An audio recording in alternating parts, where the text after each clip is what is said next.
জামাতের আকীদা সম্পর্কে আলেমদের মধ্যে মতভেদ রয়েছে, এ সম্পর্কে আপনার মূল্যবান মতামত প্রত্যাশা করছি। আর বাবা, জামাতের শিবিরের মাদ্রাসা আমি 30 বছর পড়াইছি, তা আমি তো সবচেয়ে বেশি আকীদা ওদেরকে শিখাইছি। তা আকীদা খারাপ হইলে কি আমি আমার চোখে পড়তো না এগুলি? দিগন্তে বসে আলহামদুলিল্লাহ, এই দেশে আকীদা খারাপ এটা বলার কোনো সুযোগ নাই, এটা বলার কোনো সুযোগ নেই।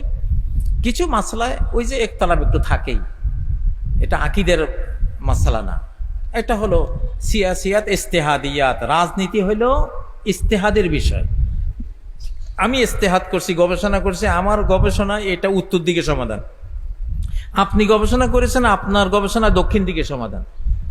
আপনি আমাকে বলতে পারবেন না আপনারটা বাতিল। এক মুজতাহিদ আরেক মুজতাহিদের ইজতিহাদকে বাতিল ঘোষণা করতে পারে না।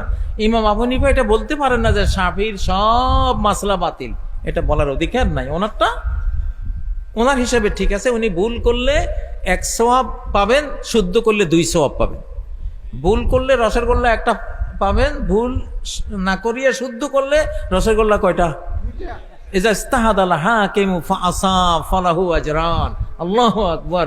হাকিম বা কোন মুজতাহিদ গবেষণা করে যদি সঠিকটা বের করতে পারে, ডাবল পুরস্কার। ওয়াইন আখতা ফালাহু আজরুন। আর যদি ভুল করে, শাস্তি নাই, দণ্ড নাই, অপরাধ নাই, তার জন্য একটা সওয়াব আছে, কারণ সে সত্য জানার জন্য একটা চেষ্টা করেছিল। আমাদের জামাতে ইসলাম বলেন, ছাত্র শিবির বলেন, এরা বাংলাদেশে খুব আল্লাহওয়ালা দুইটা দল। এরা যেই কোনো হক কথা মানি নেয় অকাতরে, কোরআন সুন্নাহর সত্যটা বুঝতে পারলে এরা মেনে নেয়। আমি দেখছি, আমার সারা জীবনের অভিজ্ঞতা।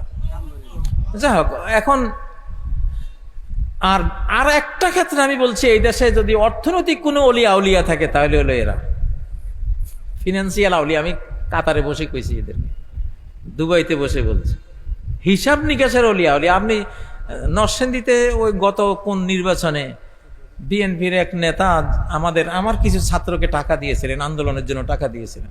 আন্দোলন শেষ, ভোটাভুটি শেষ, 35,000 টাকা পাচ্ছে। এইটা নিয়ে নেতাকে ফেরত দিতে গেছে। নেতা কই, এইটা কোন কেয়ামত, এই টাকা আমার ফেরত পাওয়া যায়? স্যার, আপনার টাকা আমি খাইয়ে মরতাম। এগুলি হলো অর্থনৈতিক আর অলিয়া উলিয়া। আলহামদুলিল্লাহ, এটা বাস্তব। আমি দোয়া করি যে আল্লাহ তাআলা, এই বাংলাদেশের সবচেয়ে বড় জাগতিক সমস্যা হলো চোরের সমস্যা। এই জন্য চোরের ওষুধ হলো শিবির আর জামাত। তাদের হাতে দেশটা থাকলে 1 টাকাও চুরি হবে না, ইনশাআল্লাহ। ইনশাআল্লাহ। ডক্টর ইউনূস সাহেব, আপনি তো নিশ্চয় শুনবেন যদি সময় পান, বা আপনার কেউ শোনাবে। দেশের জন্য বলছি, এটা কোনো দলীয় কথা না, এটা জাতীয় কথা। কি কথা? তারা এগুলি বুঝে। ইসলামী ব্যাংক চালায়, আলহামদুলিল্লাহ, ওখানে কোনো দুর্নীতি নেই। আছে দুর্নীতি? 2টা মন্ত্রণালয় জামাতের নিজামী সাহেব চালিয়েছিলেন, মুজাহিদ ভাই চালিয়েছিলেন। 1 টাকাও যদি ফল্ট পেত, কিয়ামত করে ফেলতো, কিন্তু পাইছে?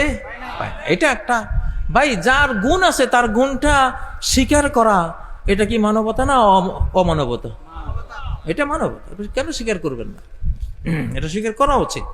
সব দলের মধ্যে ভালো আছে। হেফাজতে ইসলামের লক্ষ লক্ষ আলিম ওলামা আছে, ওনারা মসজিদ মাদ্রাসা, আমি যেই 6000 মক্তব চালাইছি, আমার প্রায় শিক্ষকই ওনাদের শিক্ষক। কারণ এই ময়দানে ওনারা লাগবে, ওনাদের ছাড়া আমরা পারবো না। যার যার অঙ্গনে যিনি সেরা, ঠিক না? ওনারা তালিমের অঙ্গনে সেরা, ওনাদেরকে সেখানে লাগাইছে। ইনারা অর্থনৈতিক অঙ্গনে, দেশ পরিচালনার অঙ্গনে, রাজনীতির অঙ্গনে ইনাদের প্রায় শতাব্দীর অভিজ্ঞতা। এই অঙ্গনে ওনাদেরকে মানতে হবে, ওনারা ইমাম, ঠিক নয় কি? ইনশাআল্লাহ।